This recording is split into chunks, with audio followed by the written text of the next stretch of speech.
Madame, Monsieur, bonsoir. Dans l'actualité de ce vendredi 4 septembre 2013, un Tunisien, Nizar Trabelsi, qui a purgé 10 ans de prison en Belgique pour un projet d'attentat en 2001 contre une base de l'OTAN au nom d'Al-Qaïda, a été extradé jeudi aux États-Unis pour y répondre des mêmes charges. Le Front du Salut national appelle le gouvernement à présenter sa démission suite aux informations concernant l'assassinat de Chokri Belaïd et de Mohamed Brahmi. Selon Lotfi Zitoul, Nahda intentera un procès contre Taïb Larguili, président de l'IRVA. Et à l'étranger, les recherches ont repris ce vendredi matin au large de l'île italienne de Lampedusa où plus de 130 migrants sont morts dans le naufrage jeudi de leur bateau. Un Tunisien qui a purgé 10 ans de prison en Belgique pour un projet d'attentat en 2001 contre une base de l'OTAN au nom d'Al-Qaïda a été extradé jeudi aux États-Unis où il devra répondre des mêmes charges, a déclaré le département de la justice. Nizar Trabelsi, 43 ans, avait été arrêté 2 jours après les attentats du 11 septembre 2001 aux États-Unis et condamné par un tribunal belge en 2003 pour avoir projeté de se faire exploser sur la base aérienne Klein Brogel qui abrite des militaires américains. Ancien footballeur professionnel, il avait joué avec le Fortuna Düsseldorf dans les années 1980. Trabelsi devra répondre aux États-Unis de conspiration en vue de tuer des Américains à l'étranger, d'usage d'armes de destruction massive et de soutien à une organisation terroriste étrangère.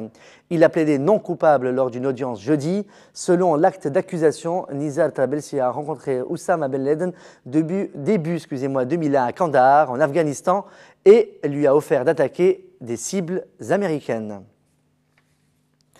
Le Front du Salut national a appelé le gouvernement à présenter immédiatement sa démission suite aux informations concernant l'assassinat de Chokri Belaïd et de Mohamed Brahmi révélées par Taïb Larguili et dans la journée du mercredi dernier. Taïb Bakouche, secrétaire général du mouvement Nidetoun, a assuré que ces informations nécessitent l'ouverture d'une enquête par une commission indépendante avec la participation de l'IRVA pour déterminer les responsables des 2 assassinats politiques.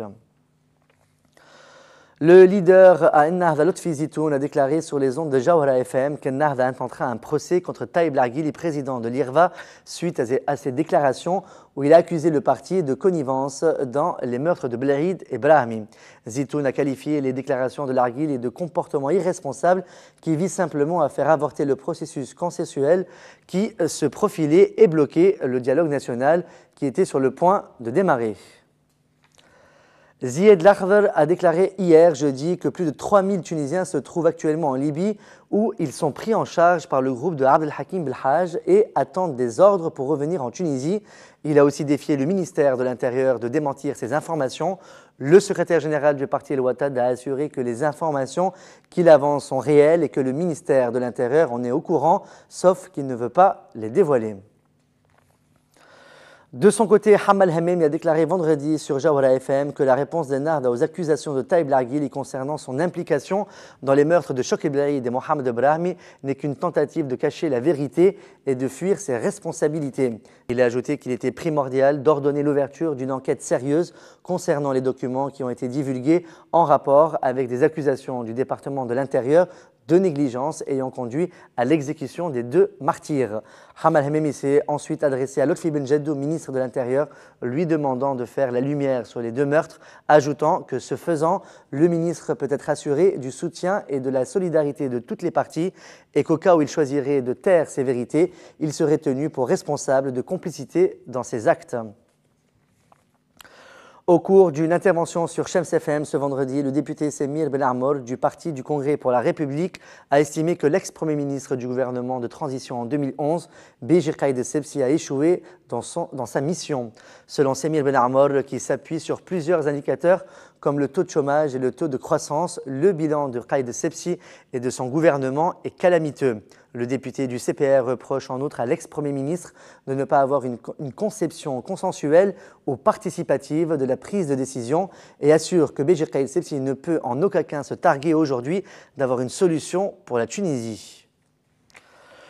Le juge d'instruction auprès du tribunal de première instance de Tunis a publié hier jeudi un mandat de dépôt contre Ayoub Khadri, un membre d'Ansar al-Sharia pour appartenance à un groupe terroriste et recrutement de Tunisiens pour participer à des actes terroristes.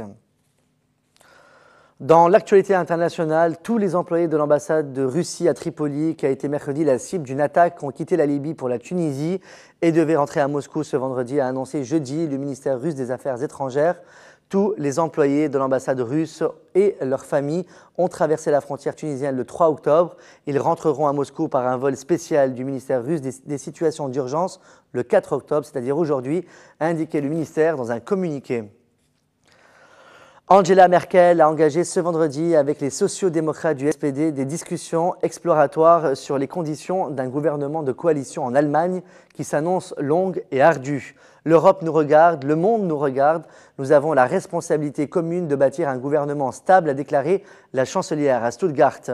En s'adjugeant 311 de 630 sièges du Bundestag, la CDU-CSU a frôlé la majorité absolue, mais son allié libéral, le FDP, n'a pas franchi les 5% requis pour entrer à la Chambre basse, obligeant la chancelière à un accord de gouvernement avec le SPD ou avec les Verts, avec lesquels elle doit aussi engager des discussions la semaine prochaine.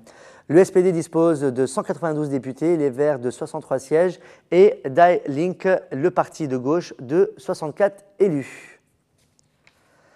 Les recherches ont repris ce vendredi matin au large de l'île italienne de Lampedusa où plus de 130 migrants sont morts et quelques 200 sont portés disparus après le naufrage jeudi de leur bateau.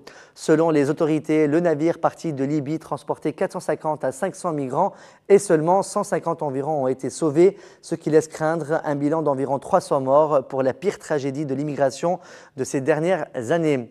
On n'a plus de place ni pour les vivants ni pour les morts, déclaré jeudi effondré la mer de Lampedusa, Guisi Nicolini. C'est une horreur, il n'arrête pas d'apporter des corps, a-t-elle ajouté. Israël a annoncé ce vendredi 4 octobre son intention de briguer un siège de membres non permanents du Conseil de sécurité des Nations Unies pour la période de 2019 à 2020, bien que des diplomates estiment qu'Israël a peu de chances d'y parvenir. Le représentant israélien à l'ONU, Ron Prozor, a indiqué que son pays est en compétition avec l'Allemagne et la Belgique pour les 2 sièges attribués au groupe Europe occidentale et autres groupes. L'obtention d'un siège de membres non permanents nécessite une majorité des 2/3 à l'Assemblée générale des Nations unies, dont 193 pays sont membres. Le bâtiment où siègent représentants et sénateurs avait été bouclé en début de soirée. Les tirs auraient fait au moins un blessé. L'alerte a été levée après que des coups de feu ont été tirés jeudi après-midi à proximité d'un bâtiment annexe du Congrès américain à Washington, entraînant la fermeture temporaire du Capitole où siègent les 2 chambres du Parlement, ont indiqué 2 sénateurs à l'AFP. Des images diffusées par les chaînes américaines montraient plusieurs voitures de police et des dizaines d'agents aux alentours du Congrès. Le sénateur Roger Wicker a indiqué à un journaliste de l'AFP présent sur place avoir entendu 6 coups de feu, tandis que son collègue Bernie Sanders en a compté 4. L'origine des coups de feu n'était pas connue. D'après l'agence de presse Reuters, qui cite la police et un membre du Sénat, plusieurs personnes, dont un officier de police, auraient été blessées. C'est la fin de ce journal. Merci de votre fidélité. On se retrouve demain soir pour une nouvelle édition. Bonne soirée sur notre chaîne. À demain soir.